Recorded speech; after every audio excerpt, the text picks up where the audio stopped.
Hi guys, so we're going to be looking at a game that's been requested by a chess.com player called Tibetan Wolf. So the first thing that I did when I got a message from this player is check out his profile, check out his recent games, and what I noticed was blitz, blitz, blitz, blitz all the way down, right? So this is actually a rapid game. This is a 15+10 game.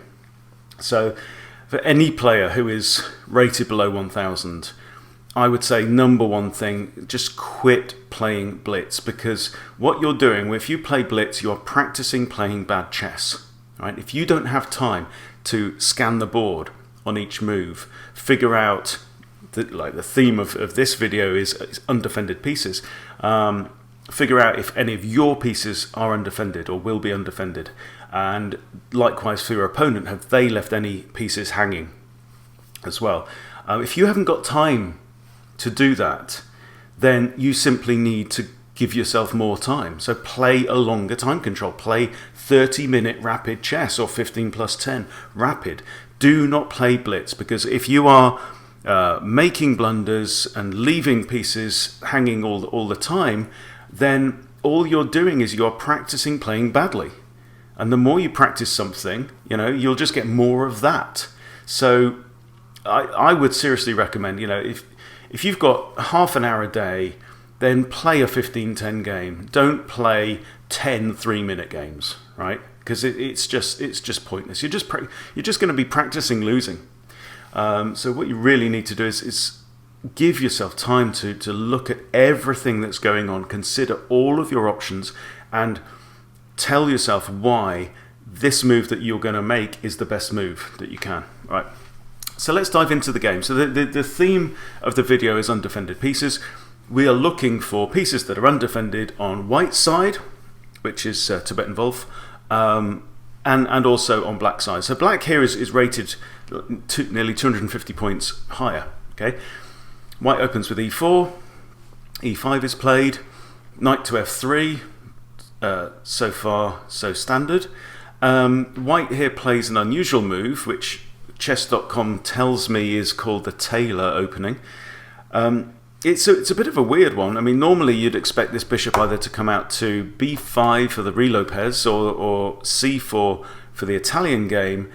Even d3 is arguable, although it's blocking the d-pawn. But this is a bit of an odd one, because if you look at what's this bishop, targeting right now, it's in the middle of the board, and it's looking at the edges of the board. It's not looking here at black's king side, which is where you would expect it to look. So, the weakest place on the board is f7 for black at the start of the game. So it makes a lot more sense for me to bring the bishop out either to here and get kicked back to there, to b3, or to stick it straight on c4. But white plays e2. Let's see how that works out. Black develops a second knight. White develops a second knight. Black now attacks the knight on c3. So the thing that I notice immediately, right now, if you scan the board, and this is something that I do when I play, okay, I look at all my opponent's pieces and I say, what's undefended? Okay, this pawn is, as I go, defended once, 3 times, once, undefended, and defended twice. Okay, that's defended once on e5, the bishop is defended, and the knights are defended. Okay, so I see that there's one undefended piece on black side. Okay, now let's consider white side of the board. Yes, starting with the pawns, defended, defended, defended, defended. Yes, again the g pawn here is undefended. They're on g2. Everything else is good, except I realised that if you look at the pawn on e4, that is defended once, okay, and it's defended by the knight. Now the knight is under attack. So if the bishop goes ahead and captures the knight, that's going to leave this pawn undefended, okay. So white decides to play a3, try and kick the bishop away. Bishop captures the knight. White recaptures with the b pawn. That makes sense. All other things being equal, you generally want to capture with your pawns towards the center. Now black here obviously hasn't scanned the board. Now black is on 15 minutes 42, right? So he's actually building time on the clock by playing less than 10 seconds per move, right? You should be playing at least 10 seconds per move, right? Because that's what's going to stop you making mistakes and missing undefended pieces. This pawn on e4 is now hanging. Okay, so what white should be thinking is defending that pawn, but white hasn't noticed that the pawn is undefended either. So develops a bishop up to b2. Black does likewise, bishop to b7. This b2 move is a little bit unusual for me. Okay. One of the reasons is that there's a semi-open file here on the B file, and I would be thinking I want to get a rook onto that semi-open file at some point, so I can actually put pressure on the pawn or any advancing pieces. Because right now, this rook on a1 isn't really having any influence on black's side of the board, but if he moved to b1, then he certainly would be. So for me, I think a better move on white's part would have been probably d3, or even arguably d4, because if pawn takes, then white recaptures with the c pawn, undoubles his c pawns, and has nice control of the centre. So this move, I think, was maybe a poor one to move the bishop there, and also moving d2 would allow the bishop to move out here, let's say to g5, which is a nice square. So he doesn't do that. Both bishops go onto the b file, and then white moves his rook behind the bishop there, which I guess is okay if the bishop ever moves. So let's just check the board. Still we have this one hanging pawn, and the g2 pawn is also undefended. Okay, so on black's side, I think everything is safe, apart from this bishop is technically undefended, although it's going to be very hard for any piece to attack it other than through the diagonal on the light squares, which the bishop controls, because a knight can't attack there or there or there. Okay. Black castles. White still hasn't realised there's an undefended pawn on e4, and suddenly black notices the undefended pawn and decides to jump in and grab it. Now white brings out the light square bishop. This is a very decent move. It's putting the bishop on the diagonal with black's king. So I like that. This knight, of course, is actually technically undefended at this point. So I think I would still be thinking about d3 maybe at some point soon. Black now advances d5, forcing the bishop to move.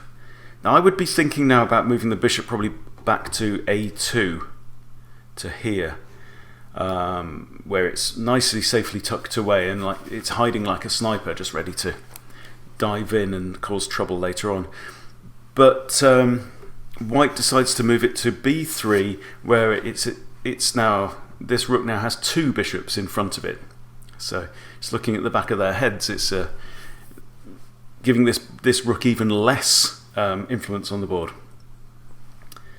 Black plays h6. Not sure the thinking of that move. I mean, the queen can't come out to g5,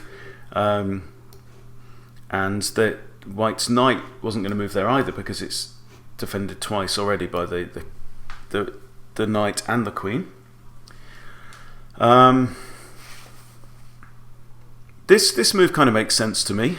So c4.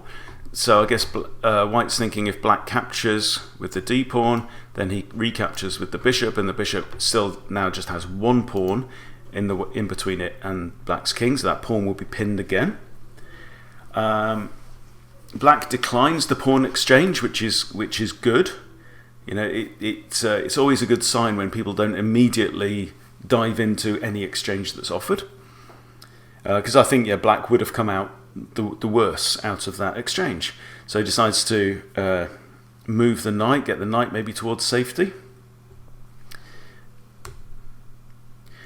And So this is interesting because it now seems that the pawn is under-defended. Okay, so white has the bishop and pawn looking at the pawn on d5, but it seems to be defended only by the queen. So white thinks, oh, we'll go ahead and do that. We'll also attack the knight. Now what I would be then thinking is, okay, well, what's that knight going to do if I attack it? Is it going to move backwards? Is it going to move to here? No. It would get captured, lose a pawn. So is it going to move to a5? Well, a5, it's not ideal to have a knight on the edge of the board, but what this is also doing is it's revealed the bishop on b7. So now black has queen and bishop looking at the d5 pawn, and white's bishop is maybe tempted to move. But the other thing that black has done, to always ask yourself, what has just changed on the board from my opponent's move? This knight was the only piece defending e5. So white thinks, okay, well, let's dive in, grab the undefended piece. Even though my bishop is now under attack, black grabs the bishop. So white is actually technically a pawn up right now, but this d5 pawn isn't long for this world. So white now needs to recapture. He's got a choice of capturing with the pawn on c2. How does that look? Well, it leaves us with these isolated and doubled pawns on the d file, or he could capture with the rook, and decides to capture with the rook. Now, let's just take a moment and look at the board, right? White is a pawn up, but this pawn's for the chop very shortly. There's nothing really undefended apart from the light square bishop there on b7 on black's side. On white's side, this pawn is double attacked, so it's going to get gobbled up. Black, looking at pawn structure, black has a 3 and a 3. White has a 3 and effectively a 2 and a 1. So white has these 3 pawn islands compared to black's 2. So black is maybe slightly better off there. And then when I look at the clock, white is on 14 minutes 59, so has effectively only used 1 second of his original time. And black is still on 15 minutes 43. So these guys are, it has to be said, rushing their moves. Okay, so black decides to come in with the queen and snatch the pawn. That kind of makes sense because, you know, if this knight, for example, gets greedy and decides I'm going to swap knights there, then black's queen would just be able to jump straight in there with checkmate. Now, white now moves the rook over to the open e file, and that is a move that makes sense. But we now have to think very carefully about this knight on f3. Because it's attacked 3 times. It's got the knight and the queen and the bishop all looking at it. It's got 3 defenders. It's got the pawn on g2, it's got the queen, and it's got this rook on b3 defending it. So let's calculate it through. If black were to capture with the knight, and white recaptures, say, with the rook, the queen is the next one in line. The bishop can't be the second piece to exchange, so it would have to be the queen, and then pawn takes queen. That just simply isn't worth it. So I can't see black wanting to initiate this exchange at this point, but he goes ahead and initiates it. Now, as we've just said, if white recaptures with the rook, then the queen isn't going to swap itself off for a rook.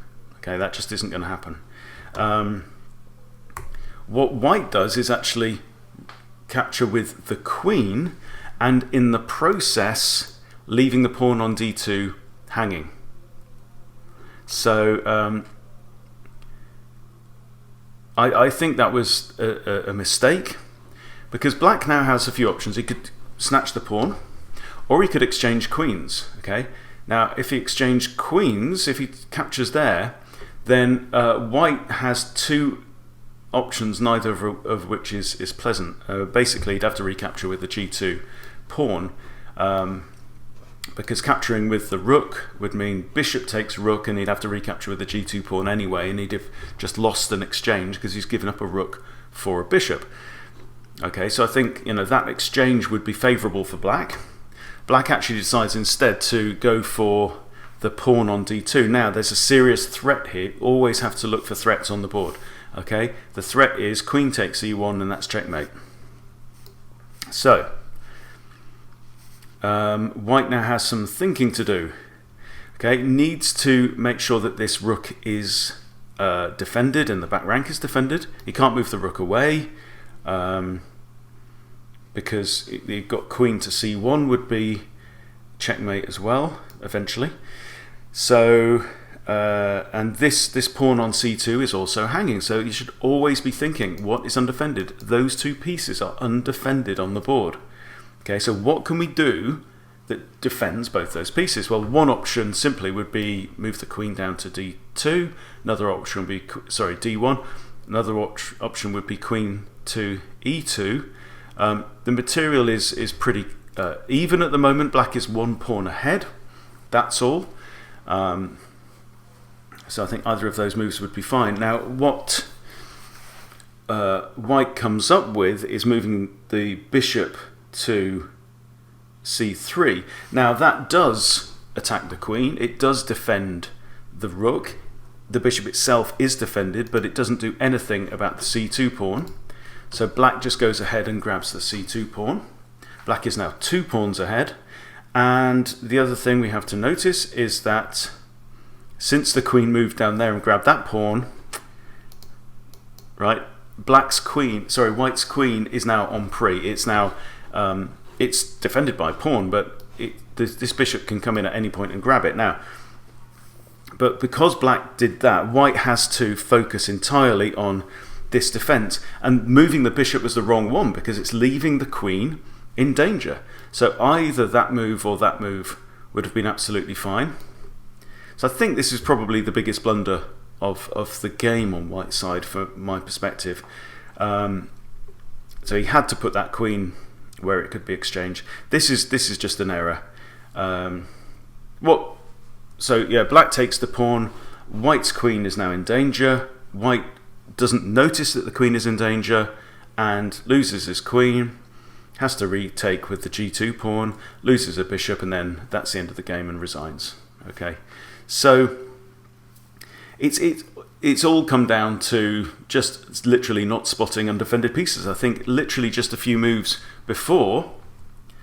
So here, I think this was an error.